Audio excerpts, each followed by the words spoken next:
You know, I've been telling stories for years, but some stories just hit different. They grab you by the heart and refuse to let go. This is one of those stories. It's about a woman who lost everything she built, watched the man she trusted steal her dreams, and then did something so brilliant, so perfectly calculated, that it still gives me chills thinking about it.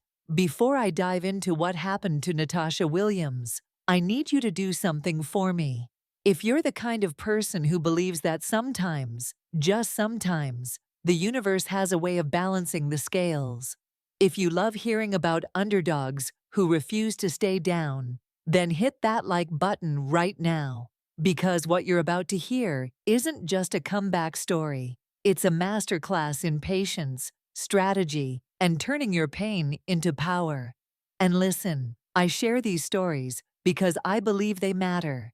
In a world where we're constantly told that good people finish last, where betrayal seems to pay and loyalty gets you nowhere, stories like Natasha's remind us that karma isn't just a concept. It's real, it's patient, and when it strikes, it's absolutely beautiful to witness. So subscribe for more of these incredible true stories, because trust me, you're going to want to hear what happens next. Now, let me tell you about the day that changed everything for Natasha Williams, and how one man's cruelty became the foundation for an empire he never saw coming. Picture this: it's 2018, and Natasha Williams is sitting in a hotel conference room in San Francisco, watching yet another tech billionaire give the same recycled speech about innovation. She's tired, honestly. Tired of being the smartest person in rooms full of people who won't listen to her because she doesn't look like what they expect a tech genius to look like. But she's there because she has bills to pay and a vision that's bigger than their small minds. Then Vincent Sterling walks up to the microphone, and everything changes. Not because he's impressive. Trust me, his presentation is a disaster. His company, Sterling Tech,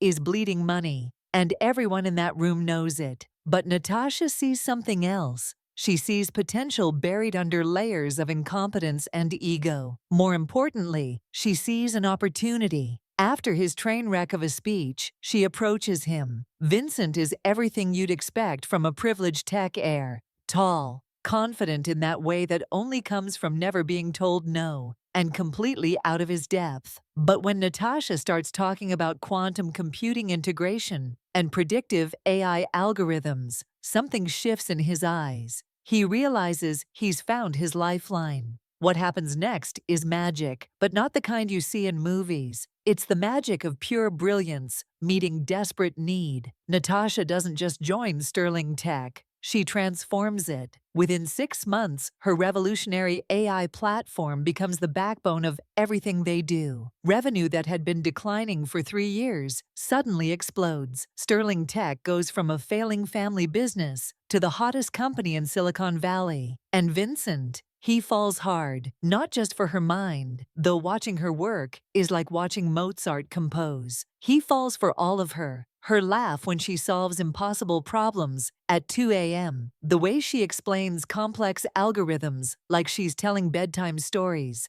how she makes everyone around her believe they can build the impossible. By 2021, Sterling Tech is valued at $2 billion. $2 billion from a company that was almost worthless 3 years earlier. Natasha is the chief strategy officer, but anyone paying attention knows she's the real engine behind everything. Her innovations, her strategies, her vision, it's all her. The tech world starts whispering about the brilliant woman behind Sterling's meteoric rise. But here's what I learned about success. It changes people. Vincent starts giving interviews where Natasha's contributions get smaller and smaller. Board meetings where her ideas somehow become his insights. Press conferences where she's invited to stand silently in the background while he takes credit for her life's work. And Natasha, she notices everything. But she loves this man, believes in their partnership, trusts that loyalty and excellence will speak for themselves. She has no idea that the very success she created is about to become the weapon used to destroy her. The first crack appears on a Tuesday morning in March 2022. Natasha walks into the office early, like she always does, and finds Vincent in a closed-door meeting with someone she's never seen before. Through the glass, she watches this young woman, with perfectly styled blonde hair and an expensive suit, gesturing confidently at Vincent's whiteboard. Natasha's whiteboard, covered with her algorithms and strategic plans. When the meeting ends, Vincent introduces her as Isabella Crawford, a Stanford MBA he's consulting with about company expansion. The way he says it, the way his hand lingers just a second too long on Isabella's shoulder, makes something cold settle in Natasha's stomach. But she pushes the feeling away. She's built her career on facts, not feelings. The facts start adding up quickly. Vincent begins having more consulting sessions with Isabella, meetings that Natasha, the chief strategy officer, somehow isn't invited to. Vincent starts coming home later, citing new projects that he's mysteriously vague about. When Natasha tries to discuss Sterling Tech's direction, he deflects with words like, "We need fresh perspectives," and "sometimes you can be too close to see clearly." Then comes the morning that changes everything. Natasha arrives at the office to find her key card doesn't work for the executive conference room. Through the window, she sees the entire board of directors gathered around the table, with Isabella presenting her ideas. Ideas that look suspiciously familiar because they're Natasha's unreleased innovations, dressed up in Isabella's vocabulary. That afternoon, Vincent calls an all-hands meeting. Standing next to Isabella, like they're already partners in everything, he announces Sterling Tech's exciting new leadership structure. Isabella Crawford is now Chief Strategy Officer. Natasha Williams has been promoted to Senior Consultant, a meaningless title that everyone in that room knows is corporate speak for demoted and humiliated. But the betrayal isn't finished. It gets worse, so much worse that even now, telling you this story, I feel sick thinking about what happened next. Vincent announces his engagement to Isabella at the company's annual gala, in front of 300 employees, them, investors, and media representatives. The woman who built his empire watches from the back of the room as he puts a ring on the finger of her replacement. And then, in the cruelest twist of all, Vincent asks Natasha to train Isabella on her own innovations, to hand over her life's work to the woman who stole her position and her future. When Natasha finally confronts him, his response is a knife through the heart. "You should be grateful for what I gave you. Without me, you'd still be nobody." That night, sitting alone in her empty apartment, Natasha makes a decision that will change everything. She's not going to fight for scraps from her own table. She's going to build a new one. Here's what everyone in Silicon Valley thinks happened to Natasha Williams. She broke. The tech blogs write articles about fallen executives and cautionary tales. Vincent gives interviews about how some people just can't handle success. The industry collectively shrugs and moves on, because that's what Silicon Valley does. It forgets you the moment you're not useful. But they're all wrong, dead wrong. 3 days after cleaning out her office, Natasha does something that nobody expects. She disappears, not to lick her wounds or fall into depression, but to go completely off the grid. She drives 12 hours east to Detroit, Michigan, about as far from Silicon Valley's ecosystem as you can get while staying in America. She rents a small, anonymous office space in a converted warehouse that still smells like motor oil and broken dreams. While Vincent and Isabella are celebrating their victory, appearing on magazine covers and giving TED Talks about innovative leadership, Natasha is living like a ghost. She uses cash for everything. No social media, no public appearances, no trace that she even exists. The tech world assumes she's finished, washed up,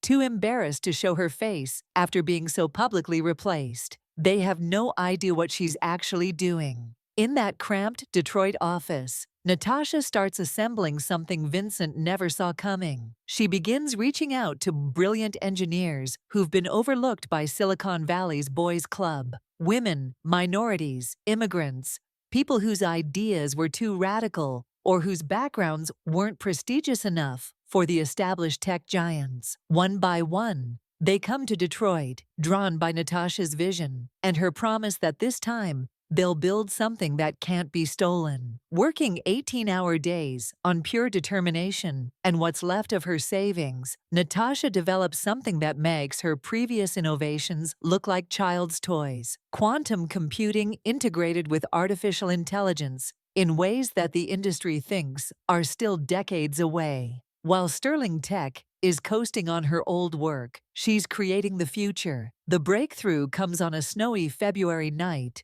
in 2023. After months of failures and near misses, her prototype finally works. Not just works, it's revolutionary. It's the kind of technology that doesn't just change companies, it changes the world. And this time, every patent, every line of code, every brilliant innovation belongs to her and her alone. She names her company Phoenix Dynamics, because sometimes you have to burn everything down to rise from the ashes. For 2 years, Phoenix operates in complete secrecy. No flashy launches, no press releases, no Silicon Valley fanfare, just pure, focused development, while Sterling Tech slowly begins to show the cracks in its foundation.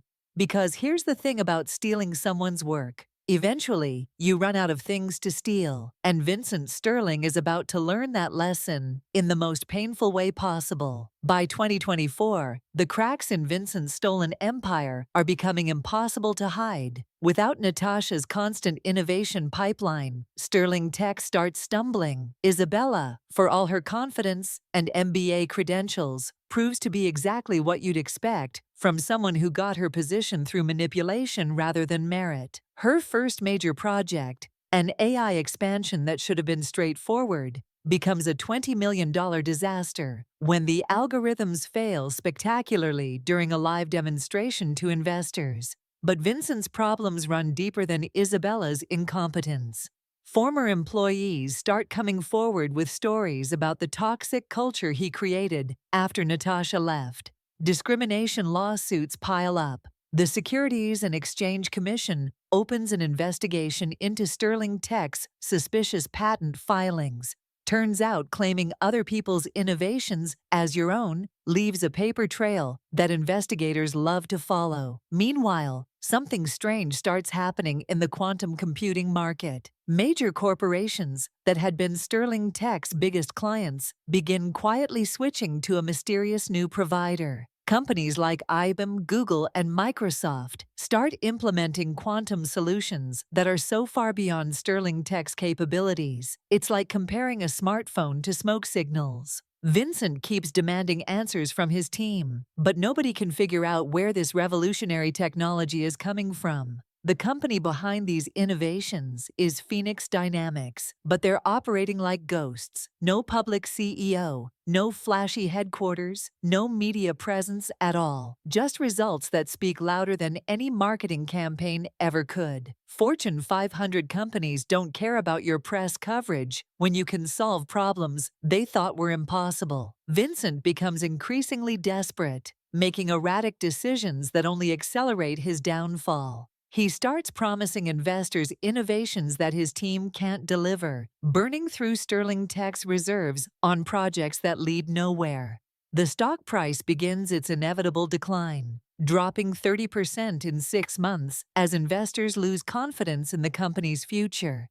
Then Isabella delivers the final blow to their crumbling relationship. At a tech conference in Las Vegas, she's photographed leaving a hotel room with another tech billionaire, someone with a more stable empire and fewer legal problems. The engagement ends in a very public, very messy breakup that dominates tech gossip for weeks. By early 2025, Sterling Tech is hemorrhaging money, facing multiple federal investigations, and losing clients to competitors they can't even identify. Vincent, once the golden boy of Silicon Valley, finds himself alone, desperate, and staring at the collapse of everything he thought he'd built. What he doesn't know, what nobody in Silicon Valley knows, is that the architect of his destruction has been watching every move, waiting for the perfect moment to reveal herself. And that moment is about to arrive. March 15th, 2025. Vincent Sterling sits in his Tesla, hands shaking as he stares at the emergency board meeting notice on his phone. Sterling Tech's creditors are circling. The SEC investigation is closing in, and his lawyers are using words like criminal charges and asset forfeiture. He's lost everything: his company, his reputation, his future. All he has left is this one last board meeting to try and salvage something from the wreckage. He walks into that familiar conference room where, 3 years earlier, he'd humiliated the woman who built his empire. The board members won't make eye contact. His hands are sweating as he takes his seat at the head of a table he no longer deserves to occupy. Then the door opens, and Natasha Williams walks in, not as a visitor, not as a consultant. She walks in carrying a leather portfolio and wearing the kind of confidence that comes from knowing you hold all the cards. Behind her is a team of lawyers and executives that Vincent doesn't recognize, but their presence fills the room with an energy that makes his blood run cold. "Good morning, Vincent," she says, and her voice is steady, professional, completely calm. "I believe we have some business to discuss." The board chairman clears his throat nervously and announces what Vincent's worst nightmares couldn't have prepared him for. Phoenix Dynamics has acquired Sterling Tech's controlling debt. Natasha Williams is now the majority shareholder and, effective immediately, the new chief executive officer of the company she once built. Vincent's face goes through a spectrum of emotions: confusion, recognition, disbelief, and finally, pure horror as the magnitude of what's happened hits him. The woman he discarded, humiliated, and tried to erase has just bought his entire world out from under him. But Natasha isn't finished. In front of the board, the lawyers, and the recording devices documenting this transfer of power, she lays out the truth: how Vincent stole her innovations, how he manipulated patents and took credit for work that was never his, how the entire Sterling Tech success story was built on her brilliance, while she was systematically erased from the narrative. Every algorithm, every breakthrough, every innovation that made Sterling Tech valuable, it all came from her mind. And now, through Phoenix Dynamics, it all belongs to her again. Vincent isn't just losing his company, he's losing it to the woman whose work he stole, whose contributions he erased, whose heart he broke. The final twist of the knife comes when she announces Sterling Tech will be dissolved and its valuable assets absorbed into Phoenix Dynamics, a company now worth over $50 billion. Vincent Sterling, the man who once told her she should be grateful for what he gave her, is left with nothing but legal bills and the crushing realization that he just lost everything to the woman he underestimated. 6 months later, I'm looking at the Forbes cover featuring Natasha Williams as one of the most powerful CEOs in America. Phoenix Dynamics isn't just successful, it's revolutionizing entire industries with quantum computing solutions that seemed like science fiction just a few years ago. The woman who was erased from her own success story is now writing the future of technology. But here's what I love most about Natasha's story. She didn't just get revenge, she got justice. There's a difference. Revenge would have been destroying Vincent just to watch him fall. Justice was building something so extraordinary that his theft became irrelevant. His betrayal became his own punishment, and his cruelty became the catalyst for something he could never have imagined. Vincent Sterling. He's facing federal charges for securities fraud and patent theft. The man who once graced magazine covers now makes headlines for all the wrong reasons. Isabella Crawford's career imploded along with her reputation, but Natasha doesn't waste time thinking about them anymore. She's too busy changing the world. The most beautiful part of this entire story is what Natasha did with her success. She established the Phoenix Foundation, providing scholarships and funding for underrepresented entrepreneurs who've been overlooked by traditional investors. She's making sure that other brilliant minds don't have to disappear into warehouse offices in Detroit to get the recognition they deserve. This story teaches us something powerful. Your current situation is not your final destination. The people who underestimate you, who steal from you, who try to erase you, They're actually giving you the greatest gift possible. They're showing you exactly what you're capable of when you stop asking for permission and start building your own empire. Natasha Williams proved that sometimes the best response to being written out of someone else's story is to write your own. And when you do it right, when you do it with brilliance and patience and absolute determination, the ending is more satisfying than any revenge plot could ever be. If this story inspired you to never give up on your own dreams, hit that like button and share it with someone who needs to hear it. Subscribe for more incredible stories of people who turned their pain into power. Because somewhere out there, the next Natasha Williams is getting ready to show the world what underestimating her really costs.